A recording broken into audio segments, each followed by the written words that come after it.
안녕하세요. 프린트는요, 좀 진도 좀 더 나가고 풀어보겠습니다. 자, 오늘 진도는 언제냐면 54페이지죠. 54페이지 목적의 적법이 나와요. 자, 지금 우리가 뭘 하고 있냐면 목적에 관한 유효권 해가지고 첫 번째 유효권은 목적의 확정, 두 번째 유효권은 목적의 가능, 세 번째 유효권은 목적의 적법인데요.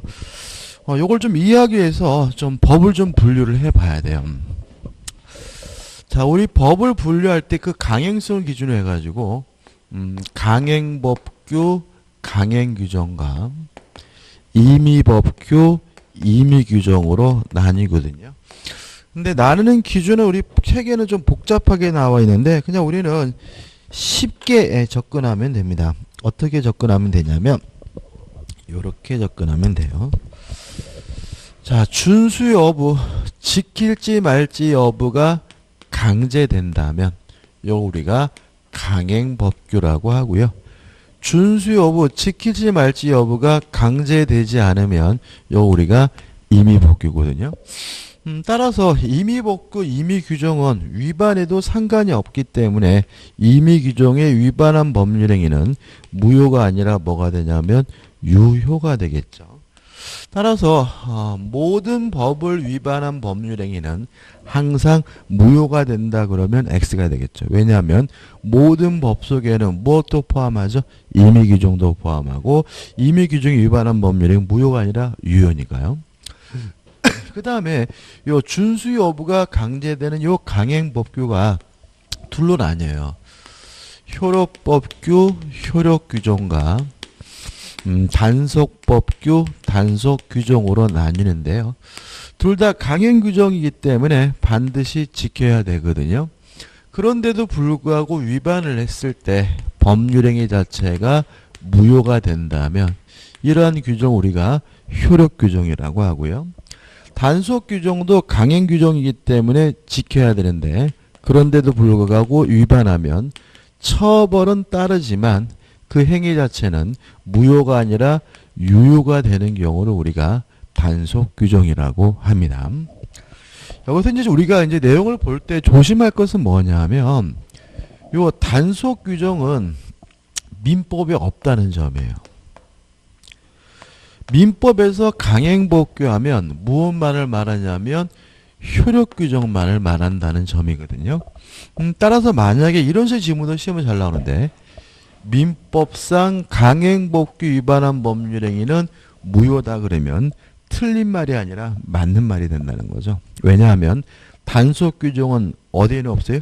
민법에는 없으니까. 민법상 강행법규 그러면 무엇만을 의미하게 되죠? 효력규정만을 의미하기 때문에 민법상 강행법규 위반한 법률행위는 무효다 그러면 틀린 말이 아니라 뭐죠? 맞는 말이 되고요. 그 다음에 단속규정은 민법이 없기 때문에 이 부분에서는 민법이 아닌 다른 법을 좀 봐야 돼요. 근데 우리가 공인중개사 시험이기 때문에 민법이 아닌 다른 법은 볼 때도 항상 부동산과 관련된 것만 신경 쓰면 돼요. 부동산과 관련되지 않은 것은 뭐 할 필요 없죠? 신경 쓸 필요가 없고요. 따라서 단속규정으로서 우리가 기억해야 될 것은 두 가지입니다. 첫째, 부동산 등기 특별조치법이라는 법은 뭘 금지하고 있냐면 미등기 전매 행위를 금지하고 있습니다. 따라서 미등기 전매 행위를 하다 걸리면 처벌은 받는데 이것이 단속 규정이기 때문에 미등기 전매 행위의 결과인 중간 생략 등기는 무효가 아니라 유효라는 것이 우리 판례 입장입니다. 두 번째, 주택법입니다. 교재에는 판례가 나와 있어서 주택건설 촉진법이라고 되어 있는데 주택건설 촉진법은 폐지가 됐고 현재는 주택법입니다. 주택법에서는 전매행위 자체가 금지되는 경우가 있는데 이 규정도 단속 규정이기 때문에 전매행위가 금지되는데도 불구하고 하다 걸리면 처벌은 받지만 전매행위 자체는 무효가 아니라 유효라는 것이 우리 판례의 입장이에요. 이 부분은 왜 이것이 단속 규정으로 이해하고 왜 이것이 무효가 아니라 유효인지까지 정확하게 뭘 해야 되냐면 이해를 해야 되고요. 좀 자세하게 봐야 돼요. 자, 한번 생각해 보자고요. 자, 1번부터 봅니다. 자, 갑이라는 사람이 A라는 토지를 가지고 있습니다. 근데 이 토지를 을에게 팔았거든요.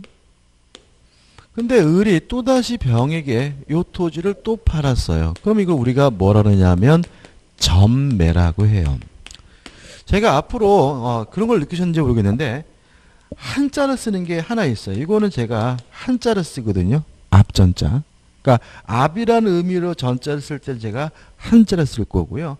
한글로 쓰는 이 전자는 앞전자가 아니라 굴릴 전자예요. 뜻은 한 번 더 굴렸다라는 거거든요. 그래서 전매 그러면 앞에 매매가 아니라 한 번 더 팔았다요. 전세 그러면 앞에 전세가 아니라 한 번 더 전세를 줬다고.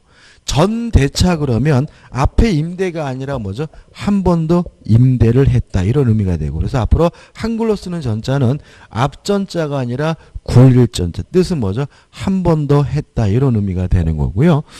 그러면 이제 여기서 을이 병에게 등기를 해주려면 FM은 뭐냐면 자기 앞으로 이전 등기를 한 후 병에게 이전 등기를 해줘야 되는 것이 FM인데 문제는 이러면 을에게 세금이 엄청 많이 나와요.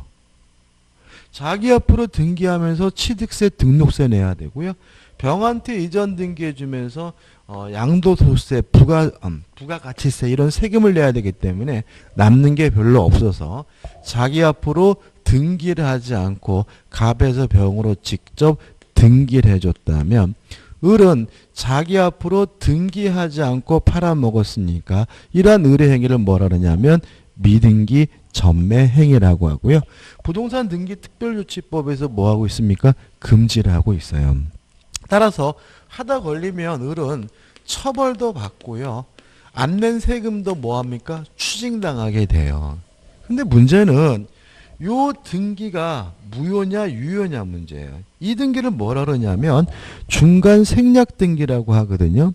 왜 중간 생략 등기라고 하냐면 나중에 등기부 등본을 떼어보면 뭐가 안 나옵니까? 을이 안 나오고 중간이 빠져있기 때문에 중간 생략 등기라고 하는데 만약에 요 등기 자체가 무효다라고 돼버리면 소유권이 누구한테 가버리냐면 갑한테 가버리거든요. 그죠? 갑에서 병으로 등기가 왔는데 병 앞에 이루어진 등기가 무효면 소유권이 누구한테 가버려요? 갑한테. 근데 문제는 요 놈은 나쁜 놈이지만 병은 나쁜 사람이 아니에요. 그죠? 따라서 병의 소유권 자체를 뭐 할 수는 없어요? 박탈할 수는 없기 때문에 을은 처벌은 하지만 등기 자체는 무효가 아니라 뭐하다고요? 유효하다라고 판결할 수밖에 없고요. 따라서 요 부동산 등기 특별조치법의 미등기 전매행위 금지 규정은 뭐가 되는 거죠? 단속 규정이 되는 거죠. 요 중간 생략 등기는 대단히 중요하기 때문에 나중에 또 하게 되는데 꼭 요 관계를 정확하게 내 것으로 만들 필요가 있어요. 주택법은 이런 거죠. 자, 주택법의 내용은 뭐냐면 투기지역 등으로 지정이 됐어요. 투기지역 등으로 지정이 돼가지고 전매 행위 자체가 금지된다는 말은 이런 얘기인 거죠. 갑이 소유하고 있는 아파트를 을에게 팔았단 말이에요. 주택을. 근데 이 지역은 투기지역 등으로 지정이 돼가지고 전매 행위 자체가 금지되는 지역인데도 불구하고 을이 병에게 또 팔아먹었어요.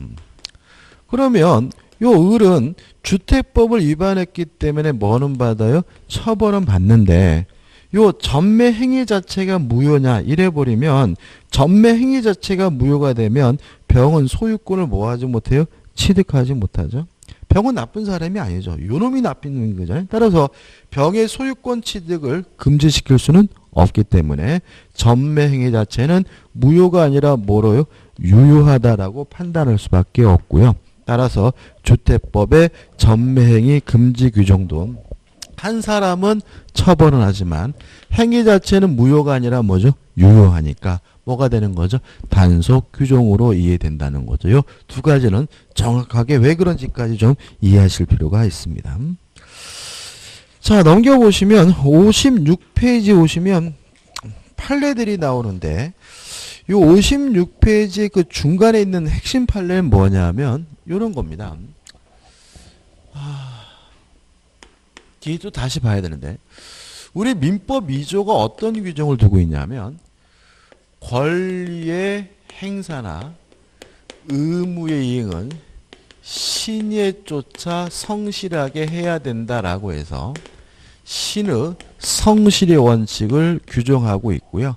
신의 성실의 원칙에 가장 중요한 파생 원칙은 뭐가 있냐면 금반원의 원칙이 있어요.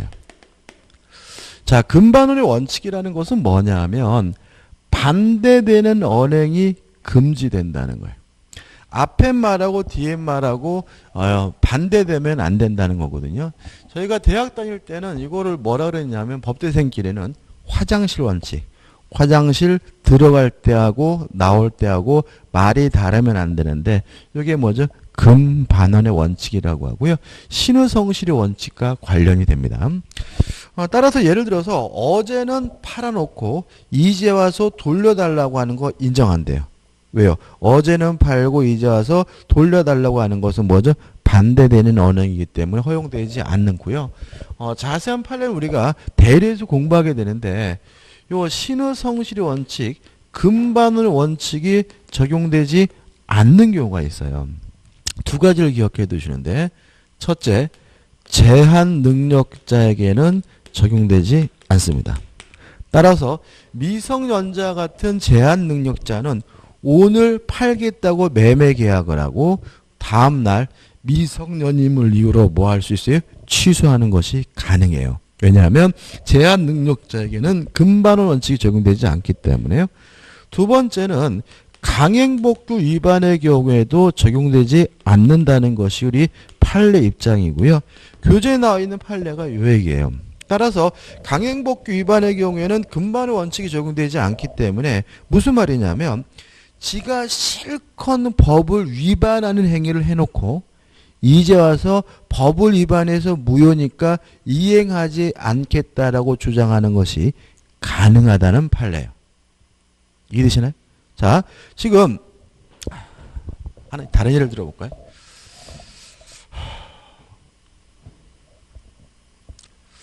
A라는 증권회사가 있어요.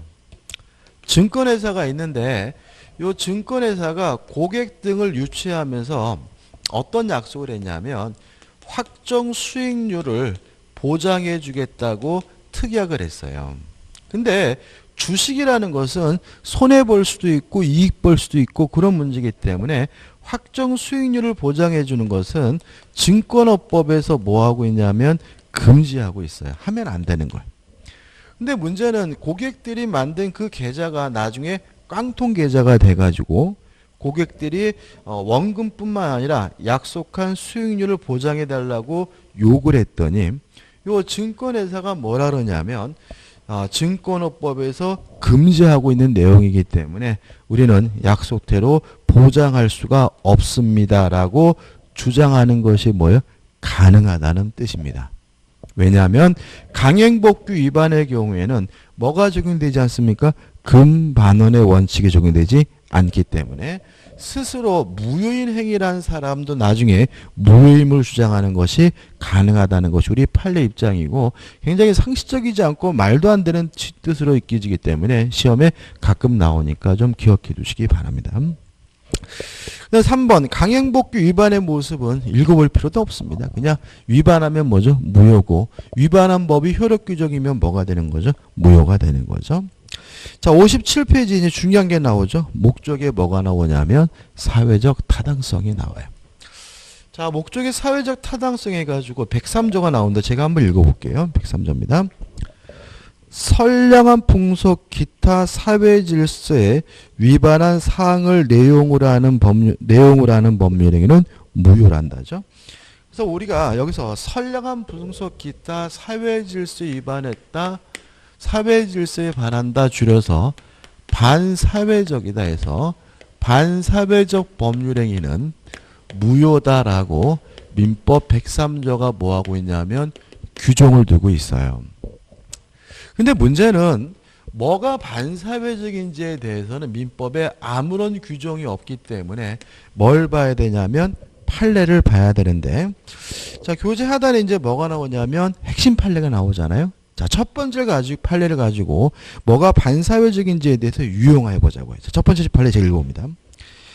민법 103조에 의하여 무효로 되는 반사회 질서행위는 법률행위의 목적인 권리 의무 내용이 선량한 풍속 기타 사회 질서에 위반되는 경우 이렇게 나와 있죠. 자, 뭐가 반사회적인지에 대해서 우리 판례는 법률행위의 목적 내용이 이렇게 할까요? 법률행위 자체가 반사회적인 경우가 있다. 이렇게 기억하면 될 것 같아요. 그러니까 법률행위 자체가 사회 질서에 반한다는 말은 흔히 말하는 뭐예요? 나쁜 짓을 말합니다. 범죄를 저지르기로 계약을 했다. 처벌 들이기로 계약을 했다. 또는 뭐가 있을까요? 법정에서 허위로 증언하기로 계약을 했다. 도박을 하기로 했다. 이런 것들은 그 자체가 뭐인 거죠? 반사회적인 것이고, 이런 것들이 반사회적인지 아닌지 여부가 헷갈린다면 그거는 제가 도와드릴 수는 없는 거죠. 그죠? 당연히 뭐죠? 반사회적이에요. 근데 이것과 관련해 두 번째 판례인데 문제가 되는 것은 뭐냐면 변호사가 민사사건에 대해서 성공 보수를 받기로 하는 것은 가능하고 또 유효하고 적법해요. 근데 형사사건에 대해서 성공 보수를 받기로 한 경우에는 우리 판례는 반사회적 법률행위로서 무효다라고 2015년도에 판시했습니다. 자, 이런 의미입니다. 원래 자, 이런 거예요. 그러니까 우리가 형사사건에 대해서 성공 보수를 받는다는 말은 유치장에 갇혀 있는 사람을 빼주면 뭐죠? 돈 받겠다. 그죠? 아니면 지금 영장 실질 심사할 때 너를 불구속으로 풀리게 해주겠다. 이런 거잖아요. 아니면 범죄를 저지른 사람에게 무죄 판결을 받게 해주면 돈을 받겠다. 이런 내용이거든요. 근데 이게 실제로 형사사건에 대한 성공보수 때문에 결국 무슨 일이 벌어지게 되냐면 법적 비리가 벌어지는 거죠. 그러니까 변호사 입장에서 유죄인 것이 명백한데도 불구하고 선배인 검사를 만나가지고 식사를 해주면서 어떻게 해요? 야, 우리 이 사람 좀 빼줘. 이렇게 부탁을 하거나 이래가지고 이것들이 사회적 무리를 일으키기 때문에 우리 대법원은 형사사건에 대해서 변호사가 성공보수를 받기로 한 것은 반사회적 법률행위로서 무효이기 때문에 받아서도 안 되고 주기로 약속했더라도 무효이니까 뭐 할 필요 없죠? 이행할 필요가 없다라고 2015년도에 판시하고 있습니다. 따라서 민사사건에 대한 성공보수 약정은 가능하고도 뭐예요? 적법한데 형사사건에 관한 성공보수 약정은 반사회적 법률행위로서 무효다라고 판시하고 있다는 거 꼭 기억해 두셔야 돼요. 그 다음에 두 번째입니다. 다시 이제 그 판례 계속 이어서 읽는 겁니다. 첫 번째 판례 읽어서 볼게요. 뿐만 아니라 그 내용 자체는 반사회 질서적인 것이 아니라고 하여도죠. 그죠? 두 번째 내용은 법률행위의 내용 자체는 반사회적이지 않아요. 다시 말하면 나쁜 짓이 아닌데도 불구하고 일정한 요건을 갖추게 되면 반사회적인 경우가 있다는 얘기인데 계속 보시면 아니라고 해도 법률적으로 이를 강제하거나 하죠. 첫 번째, 법률행위 자체는 반사회적이지 않지만 이것을 강제하게 되면 반사회적인 경우가 있다. 두 가지를 기억해 두시는데 가장 대표적인 것이 뭐냐면 별거 계약입니다. 별거 계약은 반사회적 법률에서 무효입니다. 왜 그러냐면 별거 계약 자체가 반사회적인 것은 아니잖아요. 할 수 있는 거잖아요.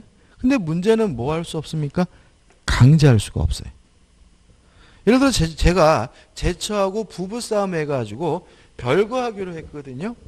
근데 언제 나갔냐 물어봤더니 오후 9시에 나간대요. 근데 오후 9시가 됐는데 이 아줌마가 안 나가길래 내가 경찰서에 신고했더니 경찰관이 와서 제 차를 강제로 끌어낸다면 그것은 뭐죠?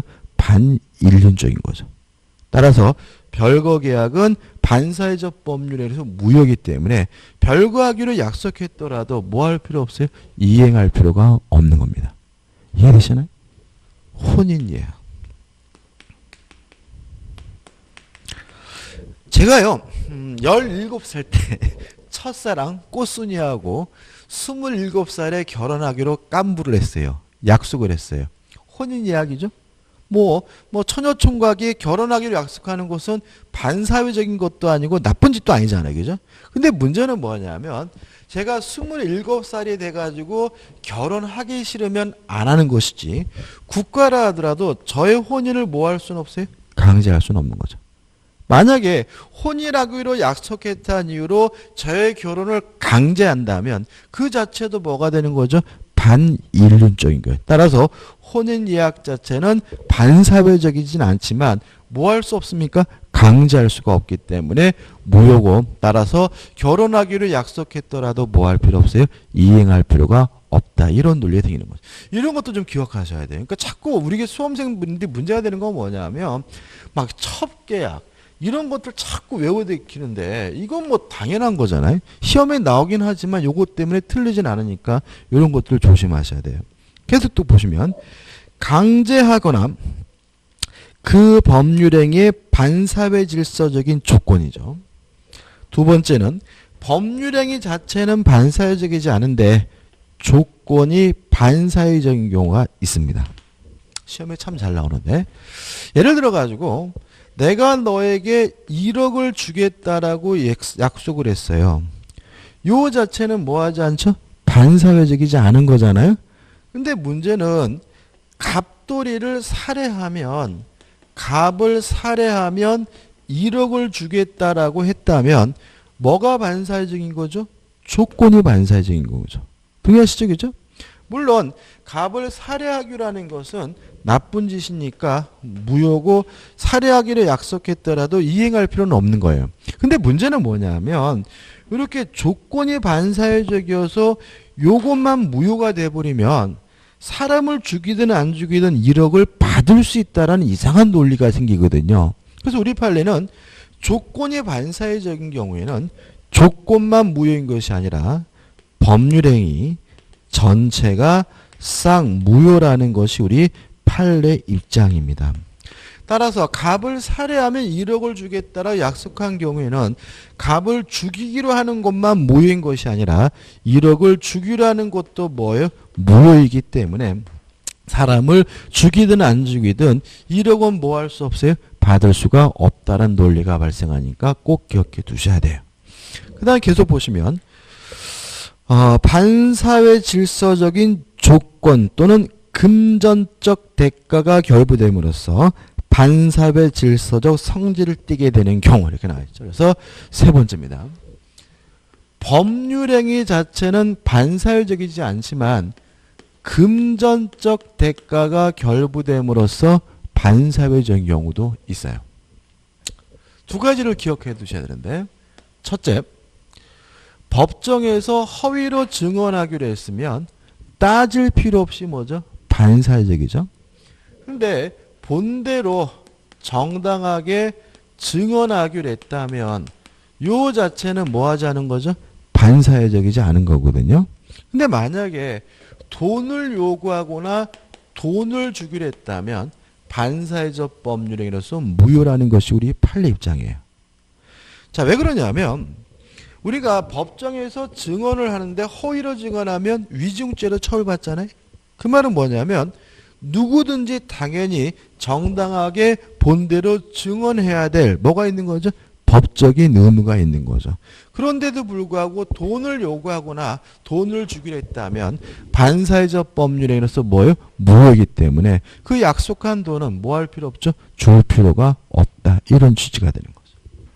두 번째, 자, 공무원이 정당하게 직무를 집행하기로 계약을 했어요. 공무원이 정당하게 직무를 집행하기로 했다면 그 자체는 뭐 하지 않죠? 반사회적이지 않은데 이것도 뭐 받고 하면요? 돈 받고 하면 뭐죠? 반사회적인 거죠. 예를 들어서 제가 건물을 지으려고 해요. 그래서 모든 법적 요건을 갖춰서 건축 허가를 신청했거든요. 제가 모든 요건을 갖췄기 때문에 그 사람이 저에게 건축 허가를 내주는 것은 정당한 직무 집행인데도 불구하고 우리 직원들 저녁이나 먹게 좀 돈 좀 챙겨주세요 라고 하길래 50만 원을 주기로 했다면 50만 원 줄 필요가 없다. 왜냐하면 50만 원을 주기로 한 것은 반사회적 법률행위로서 뭐예요? 무효이기 때문에 뭐 할 필요 없죠? 이행할 필요가 없다. 이렇게 되는 거죠. 또 계속 볼까요? 경우 및 표시되거나 상대방에게 알려진 법률행위의 동기가 반사회 질서적인 경우를 포함한다 해서 네 번째입니다. 여기죠. 법률행위 자체는 반사회적이지 않지만 동기가 반사회적인 경우도 있어요. 예를 들어 가지고요. 갑이 을과 만나 가지고 임대차 계약을 했거든요. 그러면 임대차 계약 자체는 뭐 하지 않습니까? 반사회적이지 않은데 갑이 이 임대차 계약을 하게 된 동기가 예를 들어서 뭘까요? 도박장을 개설하려고 임대차 계약을 했으면 어떡할 거냐? 을이 갑에게 사업자금으로 출자하기로 계약을 했어요. 사업자금 출자 계약 자체는 뭐 하지 않습니까? 반사회적이지 않은데 갑의 동기가 밀수업을 하려고 출자를 받기로 했으면 어떡할 것인가? 요 문제에 대해서 우리 판례는 방금 본 것처럼 동기가 표시가 되거나 또는 알려진 경우에 비로소 반사회적 법률행위로서 무효라는 거죠. 다시 말하면 요 임대차 계약이나 출자 계약은 일단은 뭐죠? 유효하지만 요 동기가 상대방에게 표시가 되거나 상대방에게 알려진 경우에는 임대차 계약이나 출자 계약이 반사회적 법률행위로서 뭐가 된다는 거죠? 무효가 된다는 거죠. 자, 이런 얘기입니다. 을이 갑과 임대차 계약을 하면서 물어봤어요. 아니, 왜 임대하시는데요? 모르셨어요? 저기다가 불법 도박장 만들려고요. 동기가 뭐가 됐어요?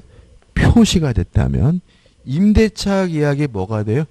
무효가 되니까 나는 당신에게 이 건물을 못 빌려드립니다. 라고 뭐 할 수 있어요? 거부할 수가 있다. 이렇게 되는 거죠. 이해되시나요? 그죠? 자, 을이 갑에게 사업자금으로 출자하기로 했어요. 갑한테 물어본 거죠. 뭐 하시려고요?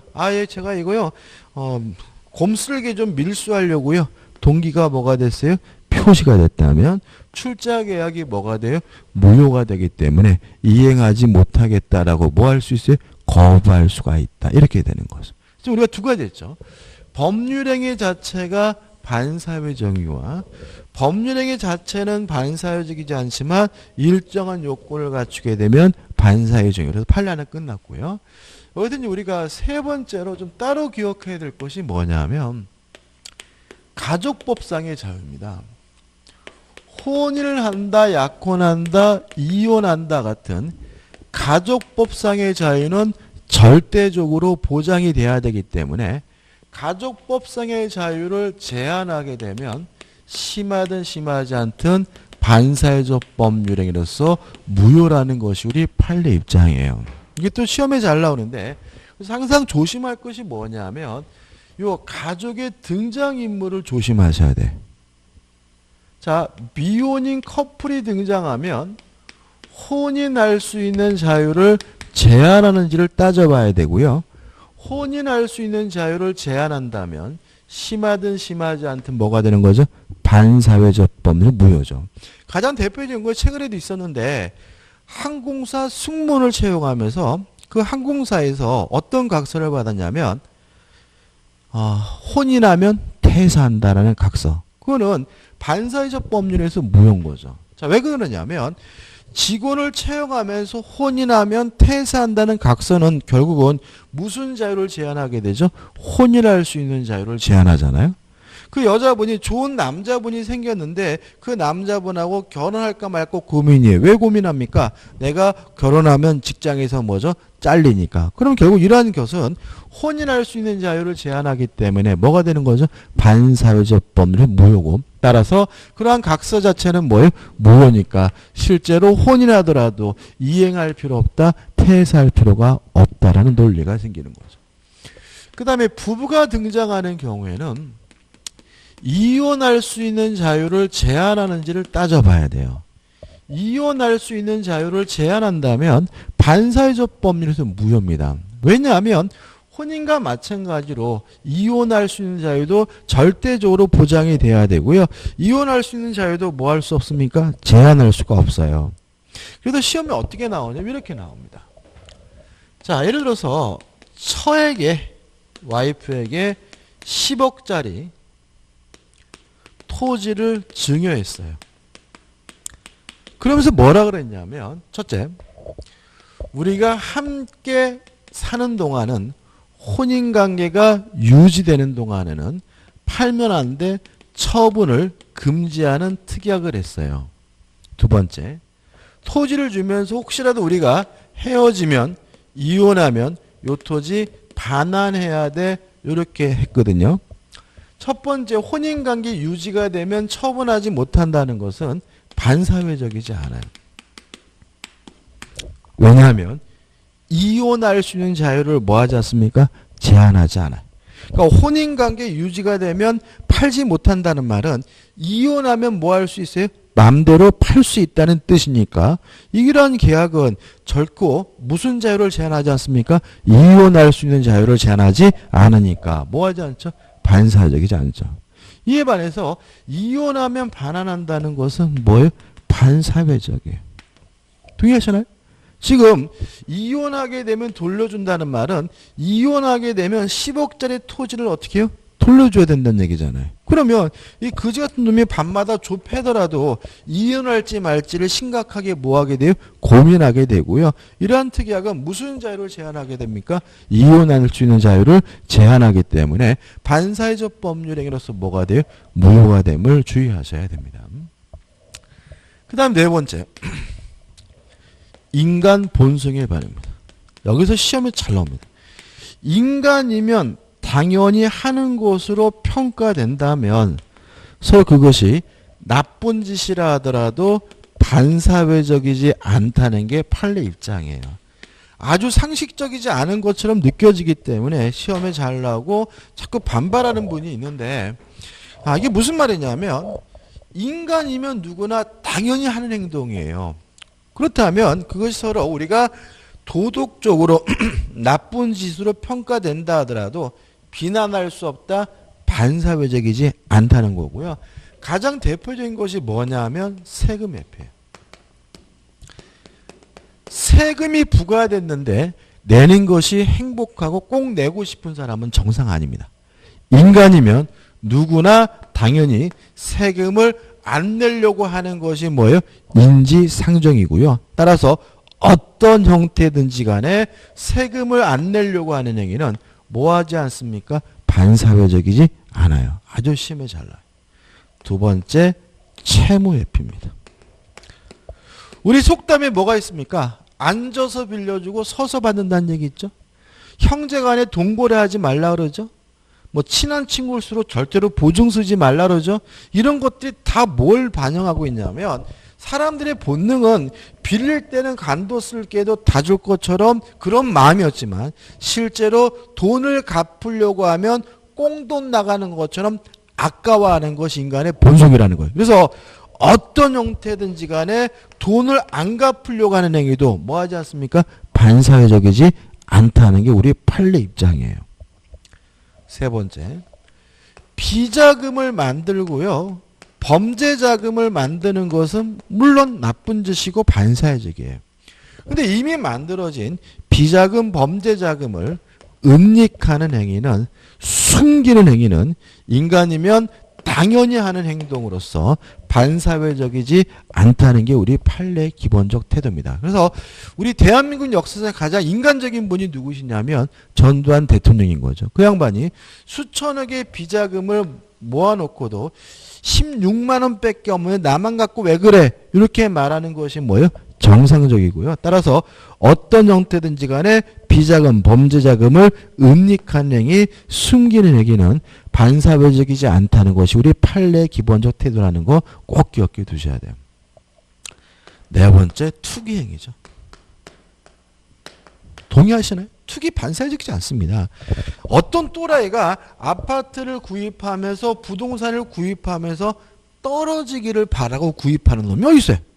누구든지 다 어떻게 해요? 가격이 오르기를 바라면서 구입하는 거 그게 투기 아닌가요? 다시 말하면 이익을 추구하는 것은 인간이면 당연히 하는 행동이기 때문에 투기 행위로 평가되는 것들도 다 뭐하지 않습니까? 반사회적이지 않다는 게 우리 판례 입장이에요. 그러니까 이런 것들은 반사회적이진 않아요. 그렇지만 뭐 세법 등에 의해서 특별법 등에 의해서 뭐 될 수는 있어요? 처벌될 수는 있어요. 그렇지만 민법적으로는 뭐 하지 않습니까? 반사회적이지 않다는 것이 우리 판례 입장이라는 거 꼭 기억해 두시고요. 기억 안 해 두시면 틀리게 되니까 유의하시기 바랍니다. 그럼 다 한 거예요. 그래서 교재 한 장을 넘겨보시면 58페이지부터 사회질서 위반의 유형이 나오는데 요 유형은 일본 학자의 분류 방식에 따라서 분류한 거거든요. 근데 이거를 외우는 게 아니라 지금 우리 대법원의 분류 방식에 따라서 일단 분류를 하신 다음에 교재에 나오는 예들이나 판례는 아 요래소에게 반사적이구나 라고 뭐 하시면 돼요? 이해하시면 되는 거예요. 그 다음에 넘겨보시면 이제 60페이지에 뭐가 나오냐면 반사회적 법률 효과가 나오는데요. 이 효과부터는 좀 쉬었다고 볼 거거든요. 그래서 쉬었다가 요 프린트도 풀어보고 효과부터 강의를 진행하도록 하겠습니다.